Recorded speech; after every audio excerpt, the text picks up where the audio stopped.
Content warning. This series will discuss topics that may bring up painful experiences for you. Please take the time to surround yourself with good medicines. If need be, pause the playback and go for a walk, stretch, have a glass of water, and come back to the show when you feel comfortable.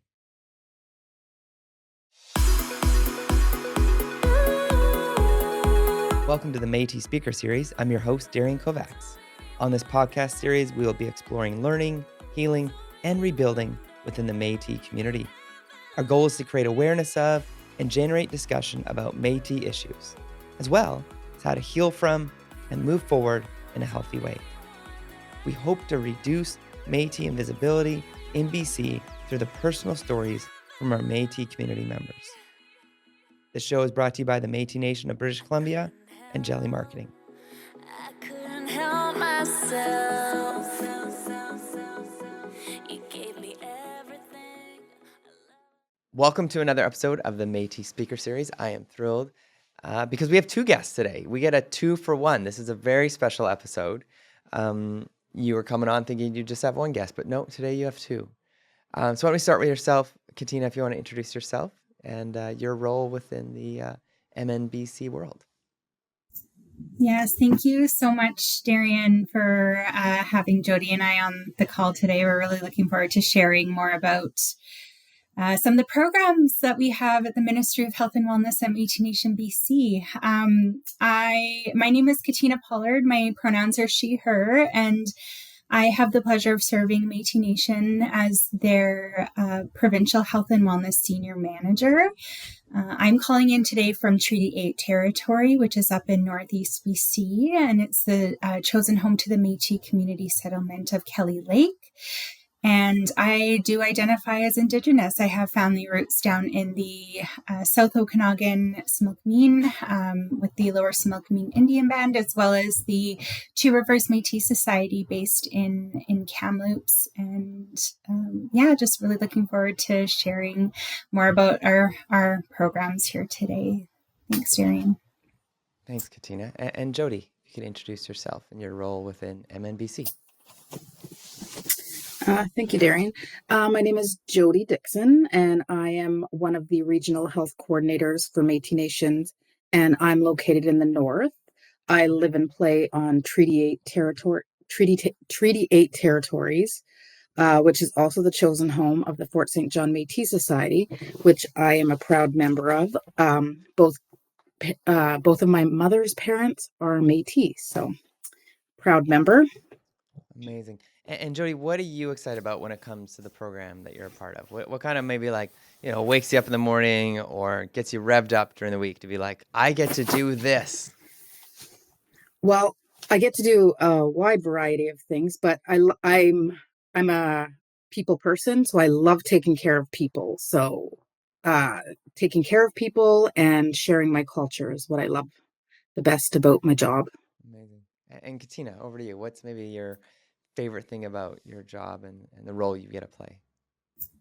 Yeah, I think Jodie said it so eloquently, but I too love the connection between myself and MNBC and the community. I think that's what's so great about my role is I am I'm in the weeds of both the community facing as well as the system facing work we have here at MNBC. So I do have lots of opportunity to connect with community and explore and learn more about the culture each and every day. And I think that MNBC does a really fantastic job of ensuring us as staff have every opportunity to learn more about the culture and embrace it. And, as someone who is Métis and didn't necessarily grow up in the culture, it's been a pretty significant part of my life, just learning who I am as a Métis person. So I think that, my job, obviously, I love what I do. My background is I'm a clinical nurse by trade, and what I bring to my role is really promoting health prevention and promotion throughout the communities. So looking at ways to bring, activities, health promotion activities such as DIY air cleaner workshops. We have offered immunization clinics, and really exploring just ways to improve health and wellness for the Métis community. I think that within my portfolio, I do support a really wonderful team. My colleagues, Jodie, one of them, the regional health coordinator team. And what we do is we support in walking alongside Métis folks every day, and bridging gaps and around their health and wellness needs. So we do receive an array of requests that come in. It could be anything from looking for medical travel support to looking for dental supports, and those are just a few to name. But yeah, I am very grateful to be able to work alongside this team every day and help improve health outcomes for Métis in the province. It's amazing. So, citizens who are listening to this right now, Katina, and what are the touch points that they would see, whether it's on the website or activities, maybe some of the things that your department touches? There's probably many touch points, but maybe, and I'm not saying tell me about your favorite, maybe just tell me about some highlights of ones that citizens might have seen or heard or experienced firsthand, or maybe have yet to experience firsthand. Yeah, I think this is a big part of what we're tackling over the next little bit, is exploring ways to reach the community further than what we've currently, the current engagement tactics we currently use. But certainly we do have our resources up on the MNBC website. We do every so often do a bit of a campaign on Facebook and Instagram, and just really that old school moccasin telegraph. So getting out into the community and, sharing about the opportunities that we have coming up, but really grounding it in the community.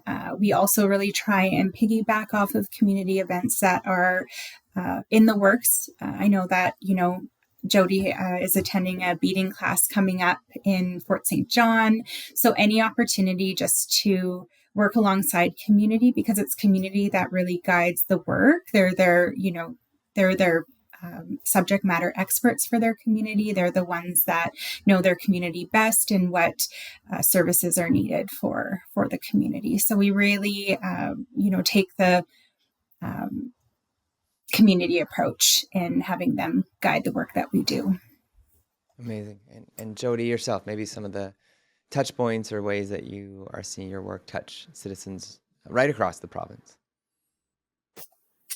Well, I do a lot of one-to-one medical requests. So I get to help people hook in with the right people to help them support their journey, their medical journey, or sometimes it's just a question that they might have. Hook them in with local resources. I hook them in with external resources.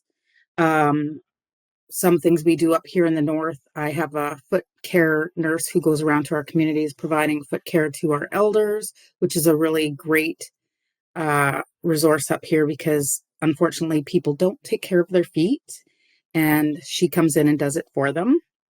I get invited to a lot of community events where I can go in and I can offer supports doing health checks. I can go in and do health checks for citizens at these events, and I can tell them about all the programs that we have that they could use as supports. And just getting out and being with people and making a difference is what I like. So Amazing. Katina, over to you. Kind of when we think of the health department now, maybe, and things that you're working on in the future, what are some things that you're most excited about coming up, or that you're developing or growing, and partnerships that are happening? Yeah, I think any opportunity to partner with folks that in the community, I think particularly some of the work we've done with around cervix check. We partnered with the University of British Columbia and the University of Northern British Columbia and the fantastic team at the Women's Health and Research Institute piloting HPV self-collection kits in the north. the partnerships we've created among our health authority partners. So we work really closely with Northern Health, Interior Health, Vancouver Coastal, PHSA that we all, Island Health as well, that we all, that we have standing letters of understanding with. And, we only want to, expand further on the work that we're doing to support the community. So whether that looks, whether we're looking at cultural safety, education, we are doing kind of everything at the Ministry of Health and Wellness. So, we've created Tasanti Mamawepawak, which is Métis specific cultural safety training. And we've now trained well over 600 health authority staff. And it's really an incredible day where we bring together health authority folks that are community facing, that work alongside our citizens, and we immerse them in the culture. We obviously share a bit back about the history. We talk about beading. We talk about art and culture. We bring in usually an elder or knowledge holder or carrier from the community to offer some teachings. And the day is just grounded in beauty. It's grounded in love, and it's grounded in a shared commitment to better support Métis citizens across the province. So those are just some of the kind of initiatives that we've launched within the Ministry of Health and Wellness. I think, with Cervix Check, I'll go back to that. Cervix Check, it has just been an incredible opportunity to expand on self-collection. We know that Indigenous people are at least 5 times higher at being diagnosed with cervical cancer. And this was just a fabulous opportunity to meet folks where they're at in the community and provide safe, pain-free, effective screening in the community. And these are mail-out kits. So we worked really closely with the community to make sure that it, the project, the process, everything worked for community by community. So one of the things we had was an online registration form that participants could essentially go fill out the registration, and then it would trigger BC Cancer to be able to look up if that person was eligible for the program. And if they were eligible, they would then be sent a kit, and they could screen and then return the kit within, the 5 to 10 business days. And folks would have their results right within their login on right online. So it just provided folks with easy access to, services. And we only hope that these services can expand and grow as we work alongside our partners, such as BC Cancer, to create more accessible programs for our community. Incredible. And maybe why you mentioned Métis specific education, Katina, can you follow up with why is that so important? Yeah, so I think in particular, there are misconceptions when it comes to distinctions based. So particularly misconceptions among First Nation, Métis, and Inuit communities. We all have we have incredibly beautiful cultures, but we do have very many similarities, but we do also have very many differences, and differences when it does come to healthcare needs. Just as an example, all of our charter communities are volunteer run. First Nation communities do have local health clinics where they can access services. And unfortunately, the Métis community doesn't. So our services, we really rely on our health authority partners and work alongside them to create opportunities and spaces where Métis can, walk through the doors and feel as though that they feel welcomed. And that can be working alongside the health authority to create spaces for I'm just thinking in the north right now, they're building new hospitals, and they've reached out to our team to look at sacred spaces. So if folks would like to smudge, or folks would like to just immerse themselves in culture while they're maybe admitted to hospital, we work alongside our health authority partners and those teams to ensure there's visibility for Métis, and so Métis feel welcomed in these spaces. Jodie, we'll follow up with this. Maybe give me any stories of the work that you get to do, just examples of some encouraging stories of people that are receiving the services from MNBC Health and your work. One story I can think of is I had a citizen reach out to me a couple years ago who had suffered a stroke, and when he was released from the hospital, they didn't ask him where he wanted to go or how he wanted to get there, and they just put him in a home down in Vancouver, but he's from the north here. So he reached out to me, and through collaboration with the facility he was in, I was able to get him back up home closer to his family and continue his care up this way. So that to me was really rewarding, because he's in his community. So you can't get better care than from the people that love you. So it's amazing. And Katina, any stories that you want to share from some of the work you guys are able to do?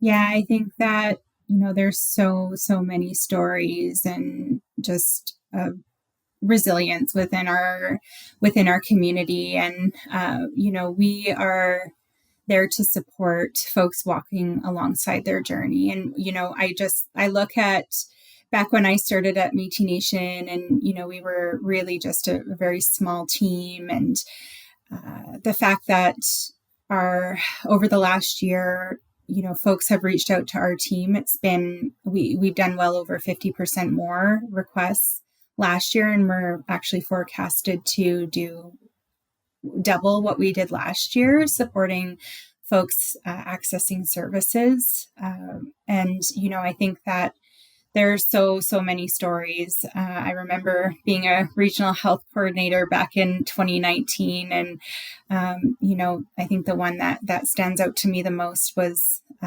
again, someone needing to access medical services outside of their local community. And, unfortunately, there was a lot going on with this person personally, and they had exhausted everything, and there were no other options. And, what's great about being a regional health coordinator is you can step in and look at what's available in the community and take the time to build out our toolkit and the resources that are, yes, within MNBC, because we've been able to grow our programs, but, look at what's also available outside of MNBC. So some of those partnerships have included Hope Air, who are just a fantastic group, and really work alongside our team to get folks to medical appointments. And you could be located anywhere in the province, but they'll book a flight for you. They'll book accommodations up to a certain amount of days,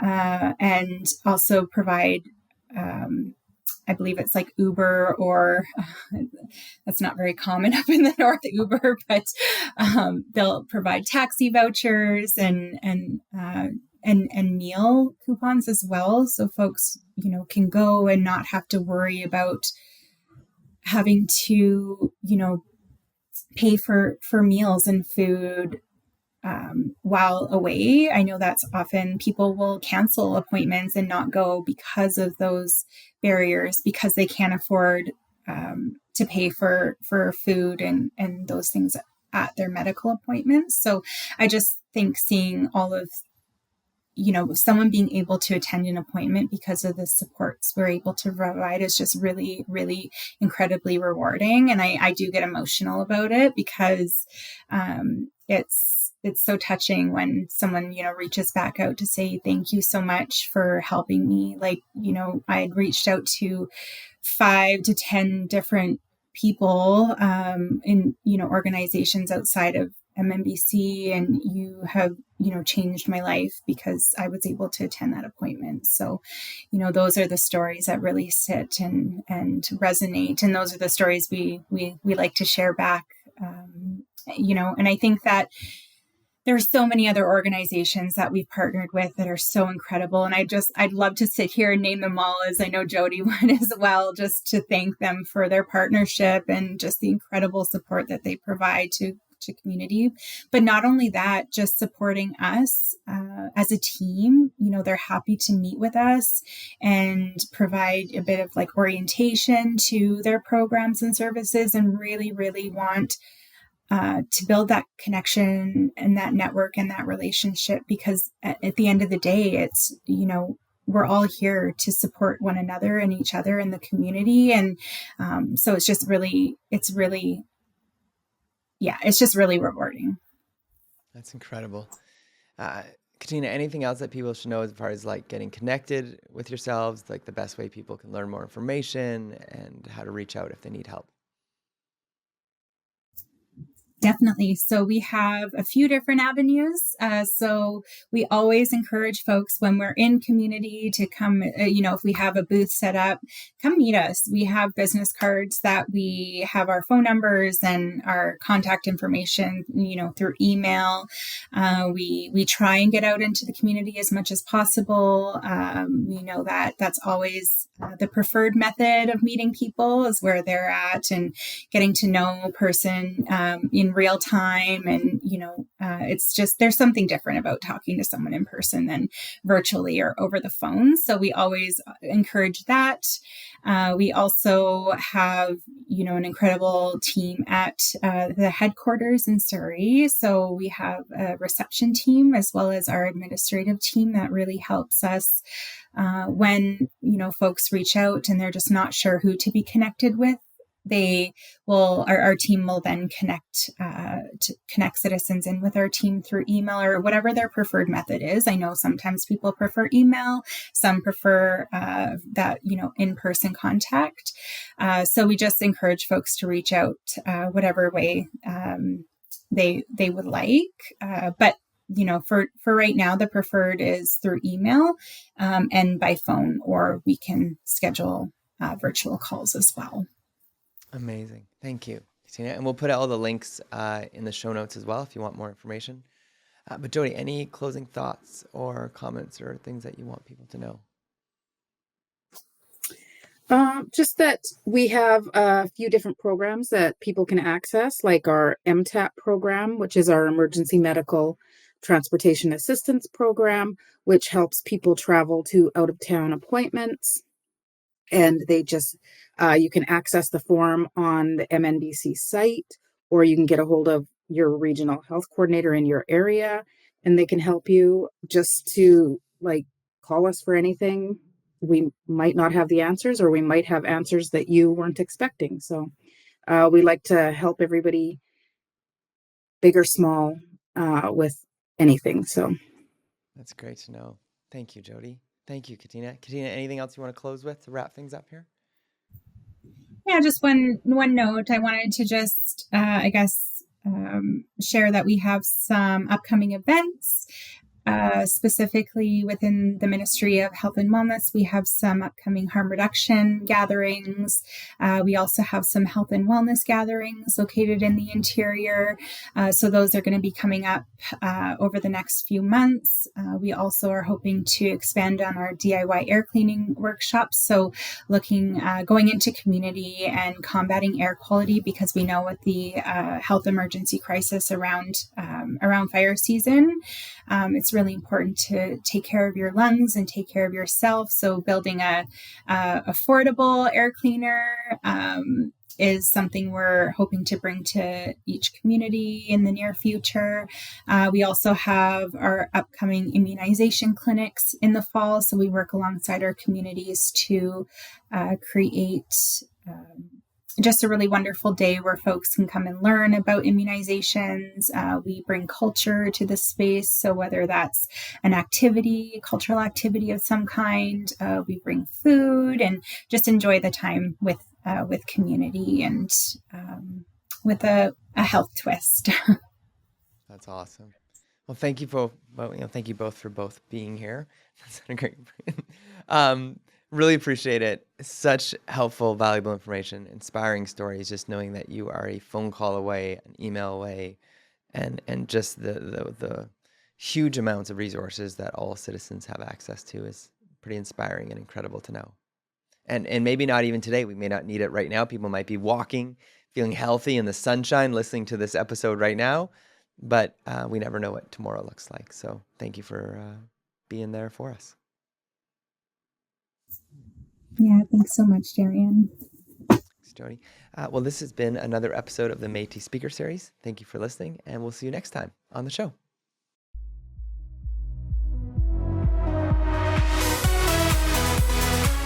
This has been the Métis Speaker Series podcast. I'm Darian Kovacs. Thanks to Métis Nation BC for making this possible.